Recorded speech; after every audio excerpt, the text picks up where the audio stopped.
Hello friends, welcome to மக்கள் சேவை சால். இன்றைக்கி நம்ம ஒரு சூப்பரான இன்ஃபர்மேஷன் பற்றி தான் பார்க்க போகிறோம். அதாவது தமிழகத்தில் கடைகள் மற்றும் வணிக நிறுவனங்கள் வச்சுருக்கீங்க அப்படின்னா தமிழக அரசு ஒரு முக்கிய அறிவிப்பு வெளியிட்டிருக்காங்க. இப்போ இதை பற்றின மொத்த இன்ஃபர்மேஷன் தான் இந்த வீடியோ பார்க்க போகிறோம். இந்த வீடியோ ஸ்கிப் பண்ணாமல் ஃபுல்லாக பாருங்கள். அது மட்டும் அல்ல, இந்த வீடியோ நிறைய பேருக்கு ஷேர் பண்ணுங்கள். ஓகே, 9/5/2025 அன்னைக்கு தமிழக அரசு இந்த ஒரு செய்தியை வெளியிட்டிருக்காங்க.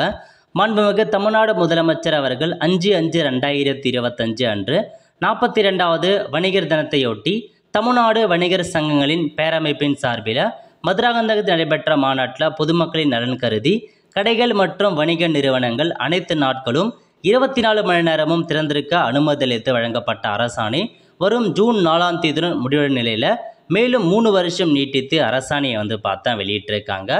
மாண்புமிகு தமிழ்நாடு முதலமைச்சர் அவருடைய அறிவுரைக்கிணங்க பொதுமக்களின் நலன் கருதி 10 அல்லது அதற்கு மேற்பட்ட பணியாளர்களை பணியமர்த்தியுள்ள கடைகள் மற்றும் வணிக நிறுவனங்கள் வாரத்தின் 7 நாட்களும் 24 மணி நேரமும் இயங்கும் வகையில் அனுமதி அளிக்கப்பட்டு 5/6/2025 முதல் மேலும் 3 வருஷத்துக்கு நீட்டித்து தொழிலாளர் நலன் மற்றும் திறன் மேம்பாட்டுத்துறை அரசாணை வெளியிட்டிருக்கோம் அப்படின்னு சொல்லியிருக்காங்க. இதன் மூலம் வணிகர்களும் பொதுமக்களும் பயனடைவார்கள் அப்படின்றதையும் சொல்லியிருக்காங்க. ஸோ நீங்கள் ஒரு கடை வச்சுருக்கீங்க, அதாவது உங்களை அந்த கடையில் 10க்கும் மேற்பட்டோர் ஒர்க் பண்ணுறாங்க அப்படின்னா நீங்கள் அந்த கடையை 24 மணி நேரம் நீங்கள் திறந்து வச்சுருக்க சொல்லி 3 வருஷத்துக்கு திரும்ப எக்ஸ்டெண்ட் பண்ணி தமிழக அரசு உத்தரவு பிறப்பிச்சிருக்காங்க. கண்டிப்பாக ஒரு நல்ல இன்ஃபர்மேஷன் தான்.